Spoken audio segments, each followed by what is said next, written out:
Hello people, it's me, Warwick Western Right again, your annoyingly altruistic, sanctimonious commie friend here. Today what I'm kind of talking about is, I'm going to talk about differences in culture between East and West. I'm also kind of talking about, in society at the moment, as you know, there's been a lot of prejudice towards Muslims. You hear these things on the news about, Islamic radicalization, all that kind of stuff, and suicide bombers. And I feel I need to talk out against this because I think Asian people, Muslims in particular, are getting a very raw deal. They're getting a very bad reputation. People are being extremely prejudiced against them through ignorance. The purpose of this post is really to try and take a broader look on things and contrast their culture to ours, and try to make people aware that there's lots and lots of things in Islamic culture which are way better than Western culture, but we're blinded by our identities and we can't see it. As you know, a lot of people join the army and they go invade Islamic countries in the name of regime change. I think you've got to be pretty stupid to think that regime change is a good reason to invade a country. And when you join the army, they give this impression, oh yeah, join the army, put your life in the line for what's right. But if you're invading another country, you're not doing what's right. You're not putting your life on the line for what's right. You're killing other people in the name of Western ideology.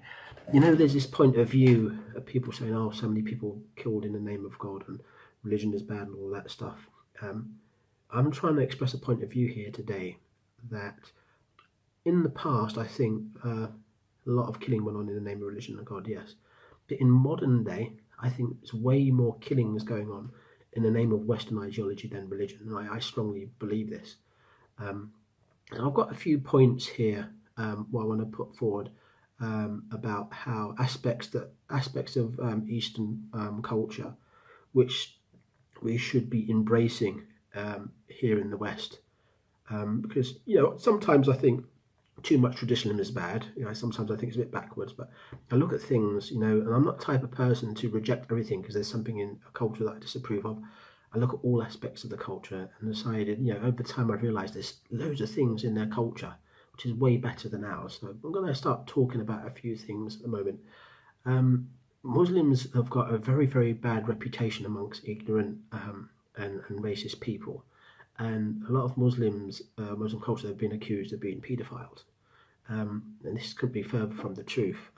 Been doing Taekwondo for a long time. I train with Asian people quite a lot, so I'm quite familiar with Eastern culture. Now, in Islamic culture, there has been known, as you know, like forced marriages, which is a type of sanctioned rape. But this is kind of going out in fashion in most Islamic countries, even in the Middle Eastern countries. And the vast majority of Muslims don't actually believe in this. But, Muslims do acknowledge that it goes on, And so Muslims are pretty honest and straightforward about things that are part of the culture perhaps they're not as proud of. But if we talk about paedophilia, for example, them accusing them of being paedophiles, in my view, paedophilia is really a Western Roman Catholic perversion. It's not a Muslim thing. And remember, there's a big difference between paedophilia and rape. All paedophilia is rape, but not all rape is paedophilia. The legal definition of paedophilia is obviously doing it with an underage child, but the dictionary definition of paedophilia is doing it with a prepubescent child. Now, the type of like prepubescent sex is almost unheard of in Islamic culture. It's extremely, unbelievably, incredibly rare, but it's extremely common in the Western world. It's a Western perversion. It's not an Eastern perversion. So I just want to kind of put people straight on that. Also, another subject I like to go on to is child grooming and Islamic radicalization. Now, with child grooming, I'm not talking about sexual grooming of children. I'm talking about criminal grooming or other sexual grooming as well, both, because they're very often connected. The people accuse Islamic culture of radicalizing people and making breeding like suicide bombers, for example. But this is something else I want to put into perspective. When Islamic people do something wrong, we call it radicalization. But when it comes to us over here doing things wrong, we call it grooming. But I think it should be called radicalization, because I think children in the Western world are being radicalized quite a lot. I've noticed that most Western children, they have, from a very, very young age, they develop this criminal mindset. And they have this, they're taught that you should never ever cross no matter what, from a very, very young age. No matter what a person has done wrong, they're kind of taught to take the law into their own hands. And of course, this leads to them doing bad things, and then that's used as leverage to make them do worse things. They slowly get trapped in criminal rings. I made another post about this subject. If any of you guys want to watch the post, I made a post on YouTube called "Some People Who Smoke Marijuana Have Melanoma." That's funny title for a video, but if you read that and you see what I'm on about, it goes in a bit more detail about the nature of child grooming. Also, the things that's going on in child grooming at the moment is that, now I'm quite an old chap. I actually remember the 70s. When it comes to subjects of paedophilia, people my age, their heads are wired up very, very differently. In the 70s, if a person, some retired old git, sit on a park bench feeding pigeons, watching the children play, no one would think anything of it. No one would think, oh, the guy's a paedophile. No one would think that. But now people's heads are wired up differently. If a person was feeding, it could be a retired old git in his 60s, no one would think, oh, maybe he's lonely, maybe he's, I don't know, maybe he's hasn't had children, maybe he's, I don't know, broody, or maybe he's just watching children because contemplating his own childhood or whatever. They would assume that it can only mean one thing. Their head is wired up now to believe it can only mean one thing.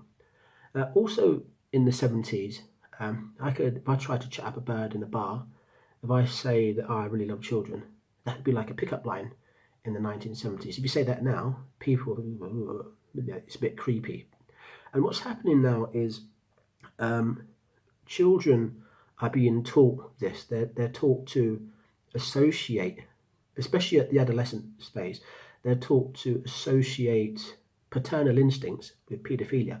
Like, for example, someone watching the kids feeding pigeons in the park, that's not really associated with paedophilia, that's associated with paternal instincts.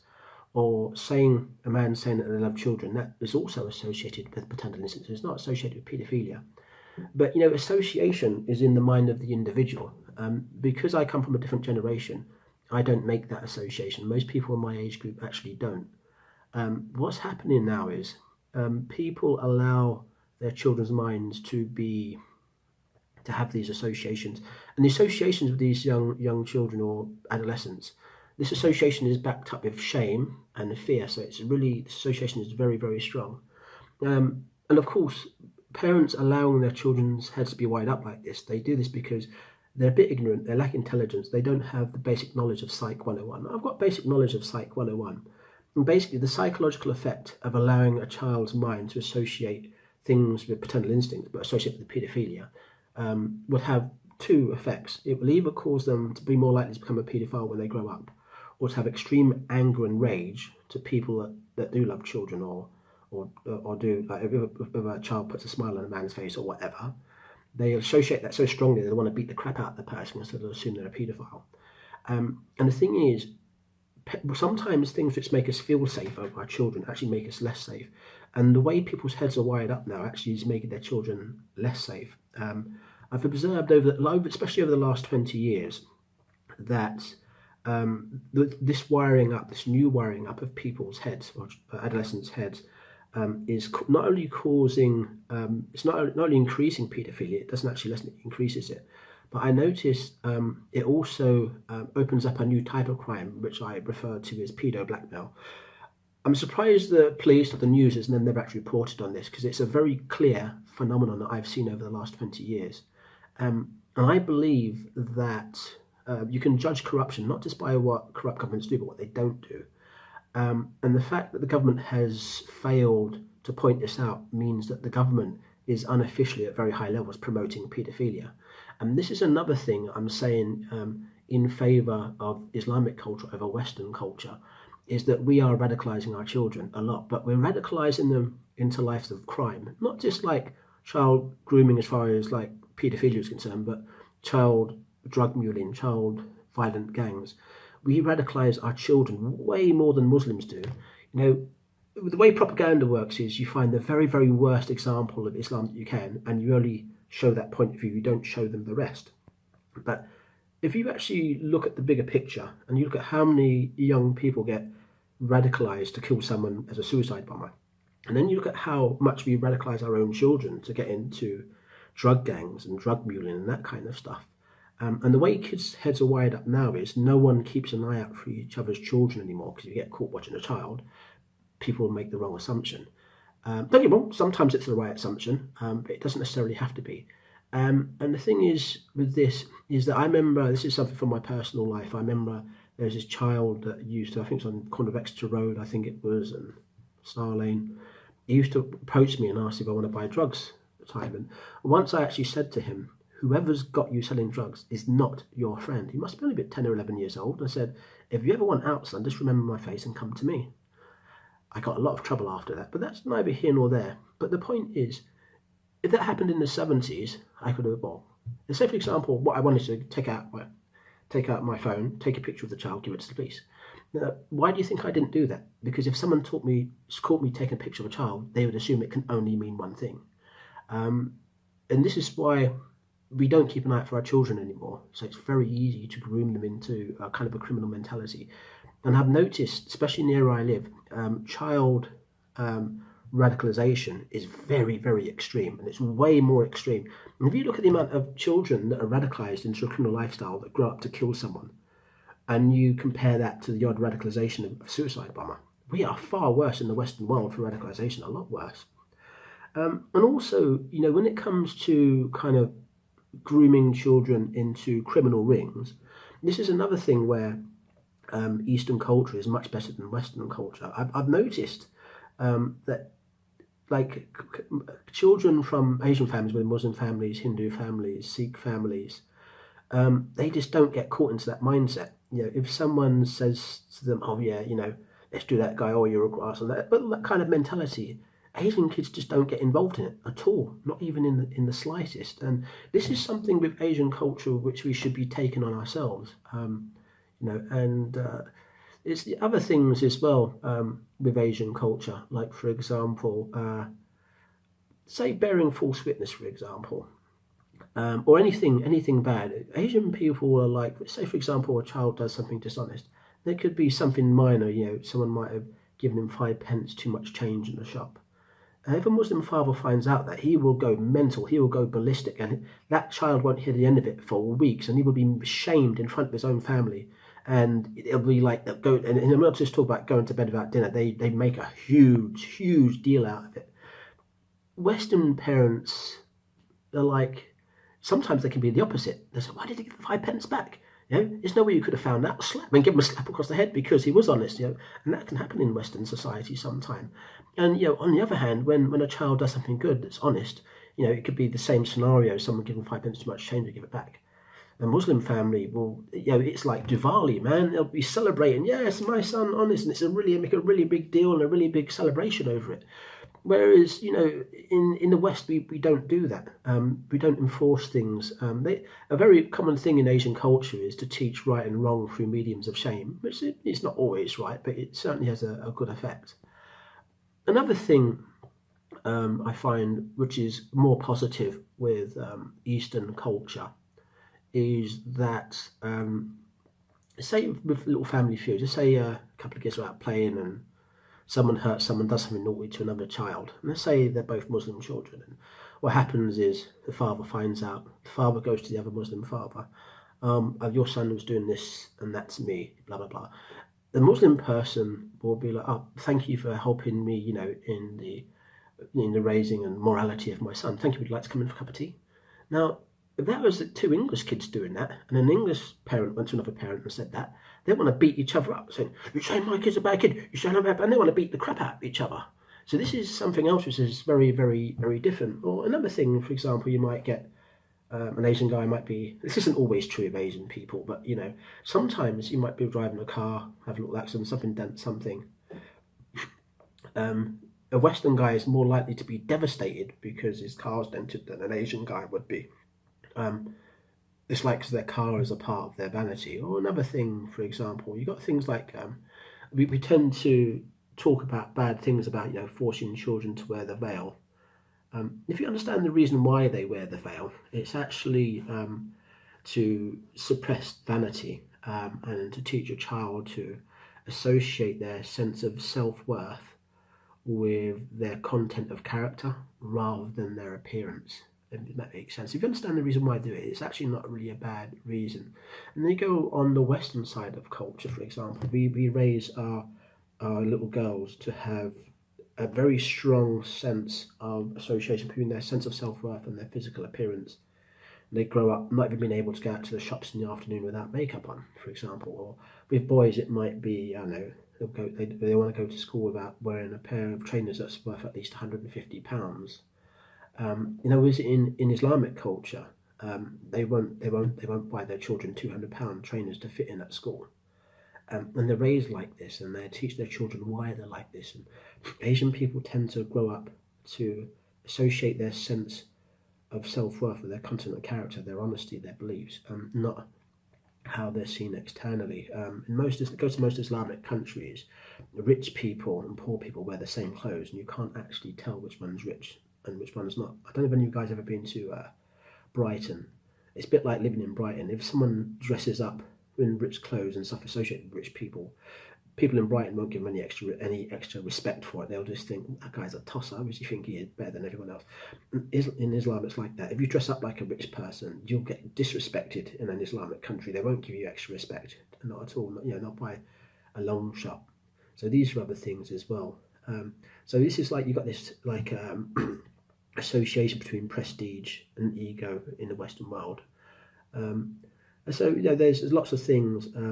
Also another thing with Asian people as well that they're less likely to do is they're very, very strict when it comes to not bearing false witness against someone. Even if they're prejudiced against a person, they don't personally like that person. They won't bear false witness against a person even if they personally don't like them. It's very common for Western people, especially youngsters, they'll spread a rumour. Oh, John's a thief, for example. When they spread the rumour, youngsters say, oh, I heard John's a thief. Now, spreading a rumour is bad, but very often when a person spreads a rumour they heard, they don't say, I heard John's a thief. They say, John is a thief. They don't realise something as simple as that. If you spread a rumour, saying John is a thief rather than I heard he's a thief, not you spreading a rumour, you're actually bearing false witness against someone. Unless you actually know for a fact that someone is something, you're actually bearing false witness. And this is really common. This is something that won't actually happen in Asian society. If someone hears a rumour, they probably won't spread it at all. But if they did, they'd be very, very careful to word it as I heard so and so. They wouldn't say the person is. They just don't do that. It's very, very unheard of. Another thing also with Asian people is they have a natural, almost regardless of their religious background, they have like a almost religious kind of connection, emotional, spiritual connection to symbiont relationships. They're much more in touch with how everything is connected. Like it could be something simple like humans breathe in oxygen, they exhale carbon dioxide. Trees inhale carbon dioxide and exhale oxygen, so we need each other to live. So it's a symbiont relationship.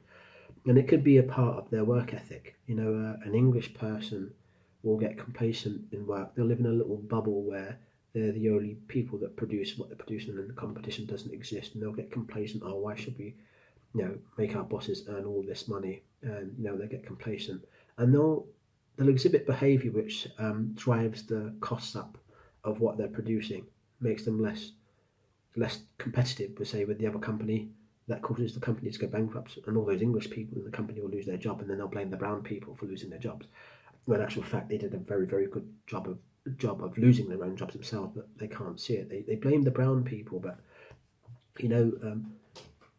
the Asian people, because they have a respect for symbiont relationships, they understand that their work ethic affects the price of their product affects whether their company is competitive with another company, and that's associated with whether the company survives or goes bankrupt, which is associated with whether they lose their job or not.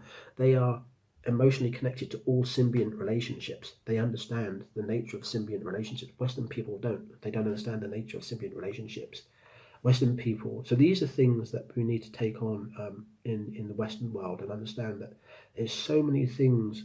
All right, yeah, there's a few things in Islamic culture, Muslim culture, or any religious culture that I'm not really into, but there's so much that we can take from them and that we should take from them, and model yourselves on something. If someone does something better than us, then we should model ourselves and say, well, what is it that makes them better than this? Bruce Lee was like that. Bruce Lee used to always believe in modeling himself on the best. If someone's better than him in a particular area, he'll study them. Well, what is it like that's better? In relation to, say, like jobs, obviously Asian people seem to be a bit more employable than Western people. We can go down the jealousy route and the racist route, or we can go take the high ground and say, well, what is it about Asian people that makes them more employable than us? And look at those things and see, when an Asian person goes to a job interview and a Western person goes to a job interview, they say the same things. Oh yeah, I believe in hard work. I believe in upholding the honour of my company. I believe in teamwork. Asian people and Western people say that. The difference between Asian people is they actually believe what they're saying. Remember I was always saying a person's beliefs and a person's nature go hand in hand. If a person says these things at a job interview, if they really genuinely believe them, it will show in their character and their personality at the job interview. So you'll get the job. And if you really genuinely believe that, then your team will be the winning team. If you look at some videos of these Japanese guys that go to work in the Honda company in the morning, they're there 8 o'clock, an hour early, and they're all exercising together. And they all have this spiritual connection with symbiont relationships. We're all connected. So the way we treat each other is very important, because that's a part of a symbiont relationship. If we are racist towards other people, that breeds hatred, more hatred, and then that hatred and prejudice causes people to join the army because they think Muslims are bad, and then that causes them to come over here and suicide bomb us, and it just goes on mad. It's just a mad cycle. It's just a mad cycle, and every cycle has a cleansing. When everything blows up out of proportion, it becomes peace for a while, and another cycle starts.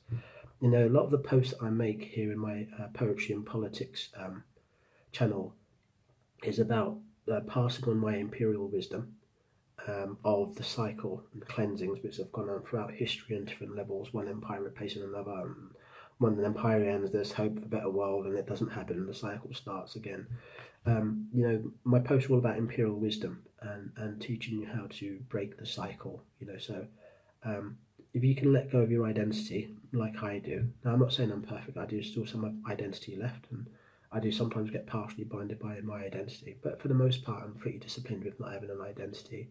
If you can let go of your identity and look at people on a human level without prejudice, then you see that there's good and bad in everyone, and you need to take the good out of these cultures. There's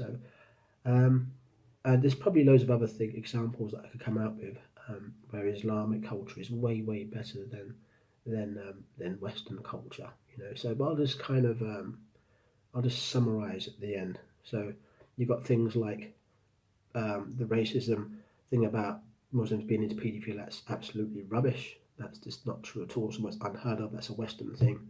Paedophilia is way worse than forced marriages, which, obviously forced marriage constitutes rape, but most Muslims are against that anyway. Even if they do from a country, they're against that. The reason why they come to this country is because they're against that. And paedophilia is way, way worse than forced marriages.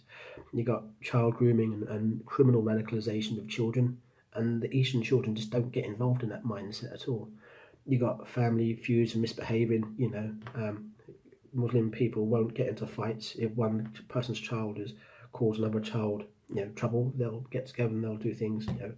Things like prestige and ego, that's a Western thing. In the East, they're really against that. Things like vanity and makeup for girls, expensive trainers for shoes, that's another thing, which is again, in favour of the East, not in favour of the West. And the way how Eastern people make a big deal out of wrongdoing, and Western people are a bit blasé about it.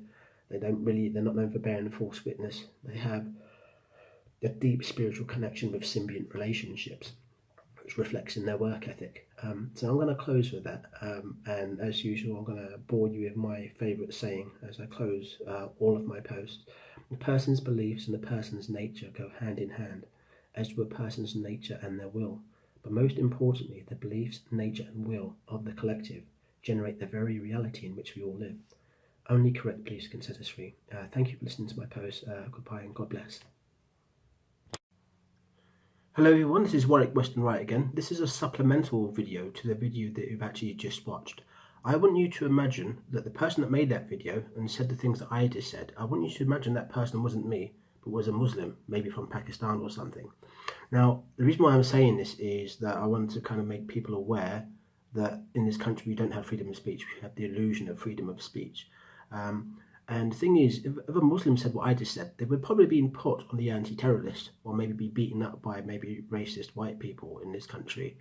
So I just want you to make aware of this, and also I want to appeal to people that have a similar type of system of beliefs that I do, and encourage you to speak up for the people that can't speak up for themselves without being put on an anti-terror list or getting racist or whatever. So because sometimes, identity is a very powerful thing, and a person will take something completely different depending on the identity of the person that says it. If a person speaks out against the government but doesn't believe what they're saying, then that person won't be persecuted. That person is just doing his thing to create the illusion of freedom of speech. Someone speaks out against the government that does believe what they're saying, or speaks out against the government and says a truth which is way too close to the bone, or really wakes people up to make them realise things, then that person will get persecuted as well. And also, in closing this post, I'd just like to say that I personally believe that security at the moment is being used as an excuse to persecute people, not just Muslims, but anyone that doesn't have a nature which appeases to the nature of the key holders of society. And I think the way things are working with security at the moment, they use security as an excuse to persecute people like Muslims, and they find a Muslim that doesn't have a good level of self-control, that gets angry, does something stupid, and then they use that event as an excuse to impose even more security and persecute Muslims even more. And that's just my opinion anyway. So I'm going to close this post now. Thank you for listening to my video. Thank you very much, and God bless.